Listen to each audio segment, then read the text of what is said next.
हौसला बुलंद रखना। एक गांव में रानी नाम की एक बहुत ही सुंदर लड़की रहती थी। वह एक गरीब परिवार से थी। उसके पिताजी घर का खर्च पूरी तरह से नहीं उठा पाते थे, इसलिए रानी जंगल से लकड़ियां काटकर उन लकड़ियों को बाजार में बेचती थी। इस तरह से उनका घर का खर्चा चलता था।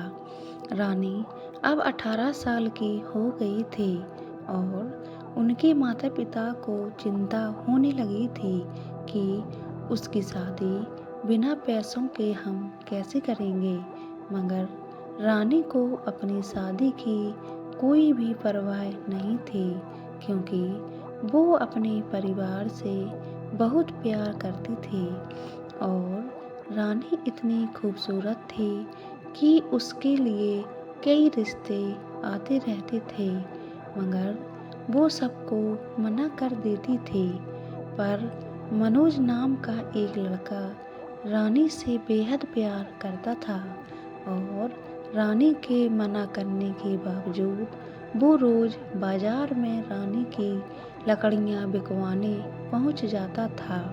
रानी मनोज से प्यार नहीं करती थी, क्योंकि रानी को मनोज के प्यार पर भरोसा नहीं था। मनोज भी एक गरीब परिवार का ही लड़का था। उसके पिताजी बाजार में सब्जी की रेहड़ी लगाते थे, लेकिन शायद मनोज के पिताजी को मालूम था कि वो रानी से बेहद प्यार करता है, क्योंकि उनका लड़का मनोज अपने पिताजी को ये कहकर रानी की लकड़ियां बिकवाने चला जाता था कि पिताजी, रानी का परिवार हमसे भी ज़्यादा गरीब है, इसलिए मैं उनकी लकड़ियां बिकवाने जाता हूँ। लेकिन मनोज के पिताजी को उसकी ये बात अच्छी लगती थी कि वो एक गरीब लड़की की सहायता के लिए जाता है। लेकिन रानी को मनोज के साथ लकड़ियां बिकवाना बिल्कुल भी अच्छा नहीं लगता था और एक दिन रानी ने मनोज के पिताजी से उसकी शिकायत ही कर दी और उसके पिताजी से यह कहा कि मनोज उसके ज़बरदस्ती साथ रहता है और इसे यह कह दीजिए कि आज के बाद मेरी लकड़ियां बिकवाने मेरे साथ न आए और मुझे इसकी सहायता की बिल्कुल भी ज़रूरत नहीं है।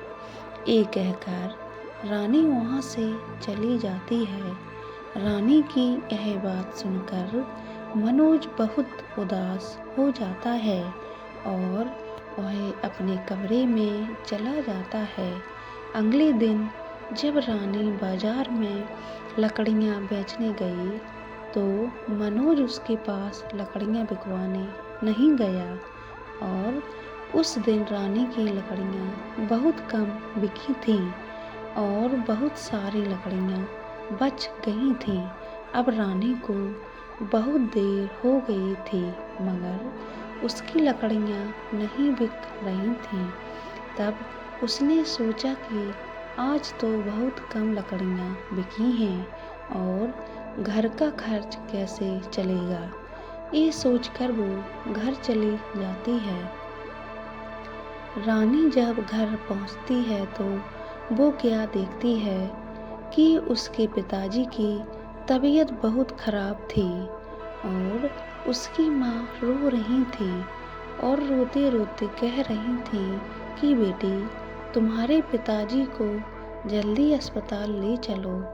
मैं बहुत देर से तुम्हारा ही इंतज़ार कर रही थी। जल्दी किसी तांगे वाले को बुलाकर लाओ ताकि तुम्हारे पिताजी को जल्दी से जल्दी अस्पताल लेकर चलें। लेकिन अब बहुत रात हो गई थी और रात में एक भी तांगे वाला नहीं खड़ा था। रानी अब बहुत परेशान हो गई, मगर उसे कोई भी रास्ता नहीं दिख रहा था। तभी उसे मनोज की याद आई और वो दौड़ी दौड़ी मनोज के घर पहुंची। फिर वो जोर जोर से उसके घर के दरवाज़ा बजाने लगी। तब मनोज घर का दरवाज़ा खोलता है तो मनोज रानी को अचानक इतनी रात को देखकर चौंक जाता है और रानी से पूछता है कि क्या हुआ, इतनी रात को तुम यहाँ कैसे? घर पर सब ठीक तो है ना?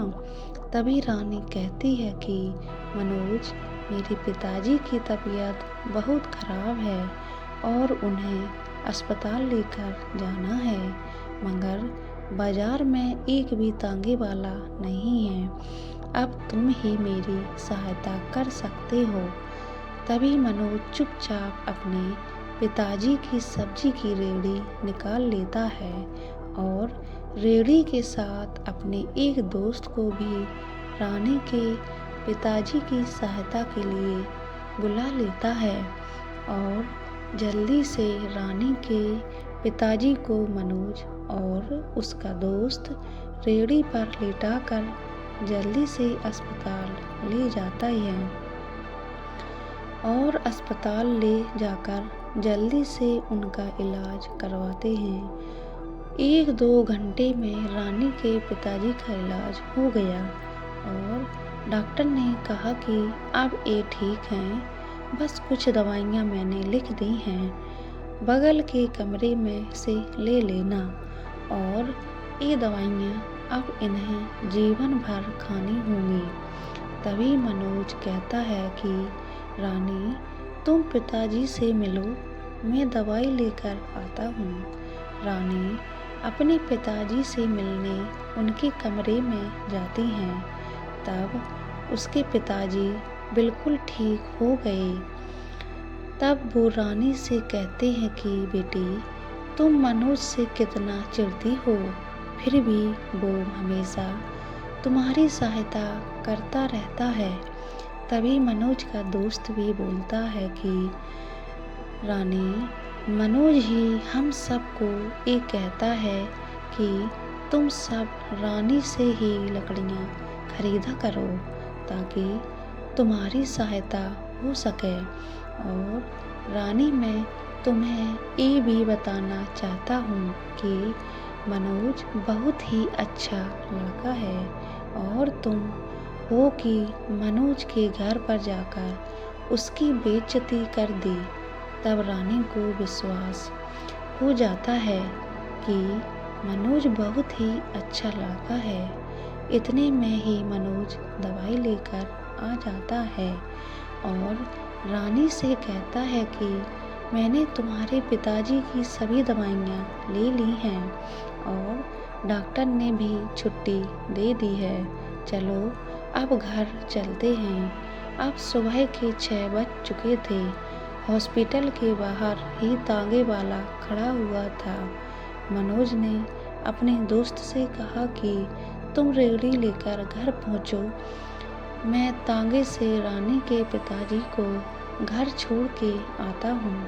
रानी मनोज से बहुत खुश थी कि मनोज मेरी कितनी सहायता कर रहा है। इतने में वो सभी घर पहुंच जाते हैं और मनोज तांगे वाले को किराया देकर पिताजी को घर छोड़ देता है।